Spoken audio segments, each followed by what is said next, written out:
Okay, good morning. My name is Davide Travaglini. I work at the University of Florence, and as you can see, this study has been carried out with colleagues from University of Florence, University of Molise, and the University of Tuscia. My talk is on the estimation of dry deposition of air pollution by urban forest. We know that air pollution is a major problem in many cities worldwide, and urban forests provide many ecosystem services that are important for human well-being, like temperature regulation, as presented before by other speaker, and recreation, but also for air pollution removal. Several studies has been carried out in different cities to understand the potential of urban forests to reduce the amount of pollution in the air. One of the most common model used to do this estimation is AIT model. Anyway, many of these models use two main forest structural variables to do this estimation, that are the forest canopy cover and the leaf area index estimation. In 2017, we published a previous work on this topic using Florence as a study area. And in that studies, we used a regression model between field measurement of the leaf area index carried out with the LICOR instrument and airborne laser scanning metrics in order to create a regression model to estimate the spatial distribution of the leaf area index. This study, the study that I'm going to present today, is a continuation of that work. And the objective of this study is to investigate the use of two airborne laser scanning datasets to estimate changes in the dry deposition of particulate matter by urban forests. We did this estimation for 2 years, for the years 2013 and for the year 2018, and we used again city as the city of Florence as a case study. We work in all the area of the municipality of Florence. The total area, as you can see, is around 100 square kilometers, and the urban forest area is more or less the 10% of the total area. As for the forest type, the most common are deciduous broadleaf forest, mainly dominated by quercus species, but there are also mixed forests composed by a mixture of conifers, deciduous, and evergreen broadleaves. This is the list of the data that we have used to do the estimation, the assessment of the air pollution removal for the 2 years, 2015 and 2018. As for the remote sensing data, we use digital orthophotos. Then we use 2 airborne laser scanning datasets that were available for the entire municipality. And from this dataset, we use the digital terrain model and the digital surface model to derive the canopy height model, that is a layer that provides information regarding the height of the forest. The canopy height model had a spatial resolution of 1 meter. Then we use the monthly pollution data that were recorded in 5 ground monitoring stations located inside the city for the 2 years. And in the graphs, you can see the trend of the distribution of the monthly pollution data. And in addition, we used 2 products that were created in the studies that we published in 2017, that are the urban forest type map. This map was created by photo interpretation of the digital orthophotos using the FIO forest definition. We use a classification composed by 7 different forest types. You can see the list of the forest type here in the table, and the distribution of this forest type for the year 2013 in the image. And then we used the leaf area index map that was created in the study we did in 2017.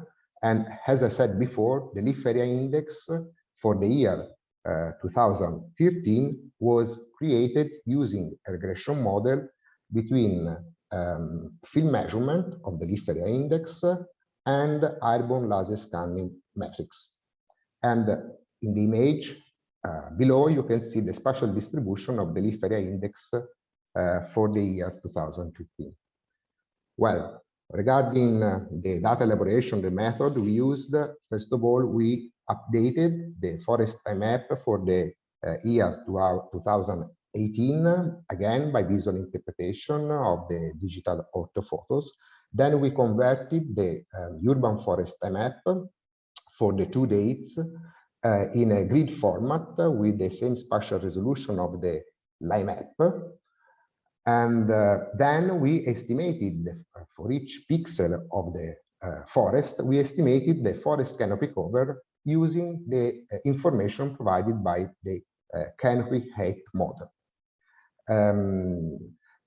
Then we create a regression model for light estimation, for the leaf area index estimation, using the forest canopy cover as predictor variable. So here in this graph, you can see the model that we use to assess the leaf area index for the 2015 and for the 2018.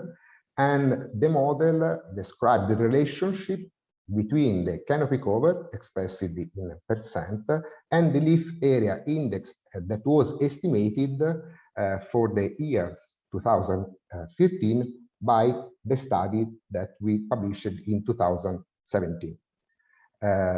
Then finally, we modeled the pollution deposition before we used models to estimate the pollution deposition at the leaf level using an equation that is frequently used in the literature. For the deciduous species, we considered that the growing season was between April and September, while for the evergreen species, we considered that the growing season was for all the years. Then we modeled the air pollution removal at city scale for each forest type as product between the leaf unit deposition, the area covered by the forest type, and the spatial distribution of the leaf area index. So now I'm going to report the results of our study. As for the spatial distribution and composition of the urban forest type, we can say that we did not observe special changes between the 2 dates. So the total area of the urban forest increased by just less than 1% in the examined period.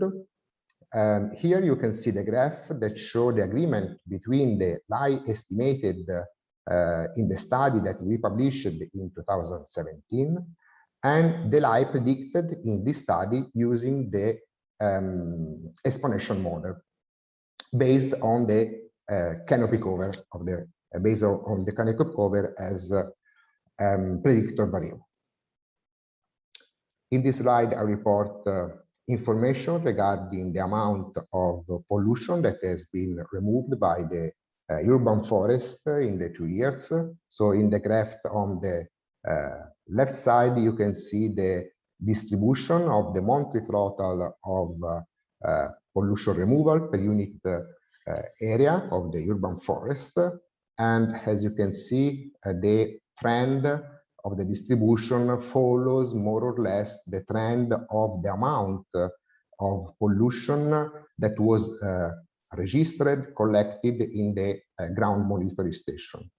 In the table here on the right side, you can see for each forest type the removal rate that was estimated and the total amount of PM removed by each forest type, let's say, for the 2 dates.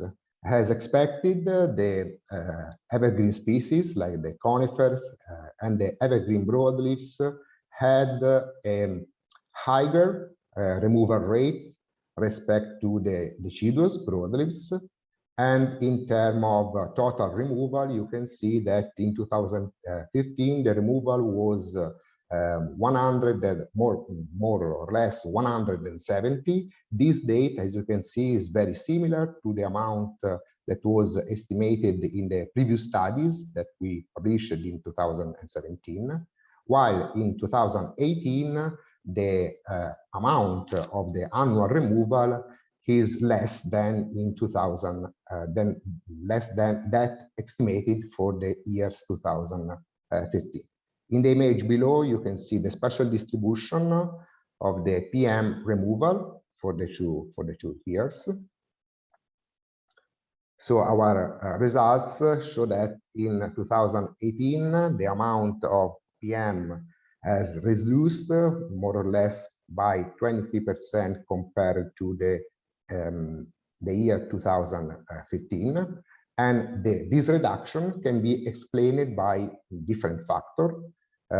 One of these is that in 2018, the monitoring station reports a lower amount of PM in the air respect to the amount that was recorded in 2015.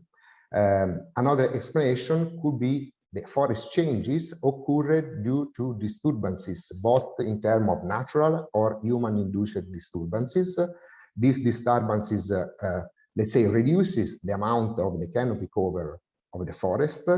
As you can see in this image I reported below, for instance, this is the effect of the forest cut carried out in a coppice forest. So after the cut, the canopy cover has been reduced, so the potential removal of the forest is less than before the cut.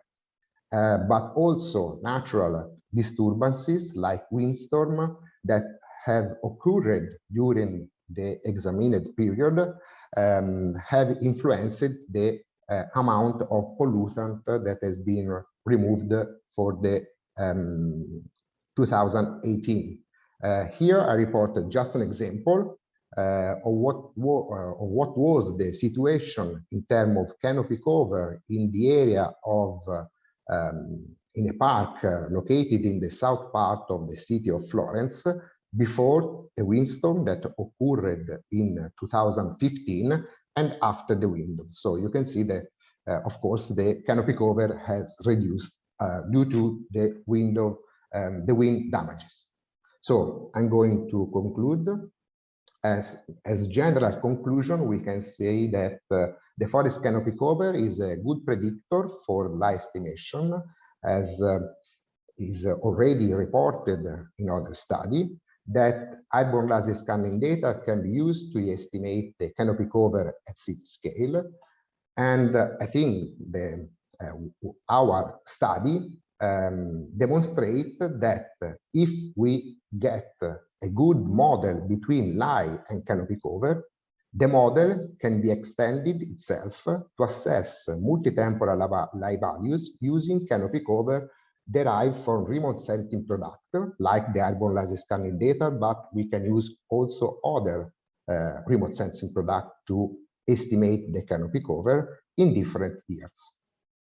So thank you for your attention. And I'd like also to thank you, Valeria Fanara, which is one of the colleagues. She did most of the work that I presented in my talk. Thank you.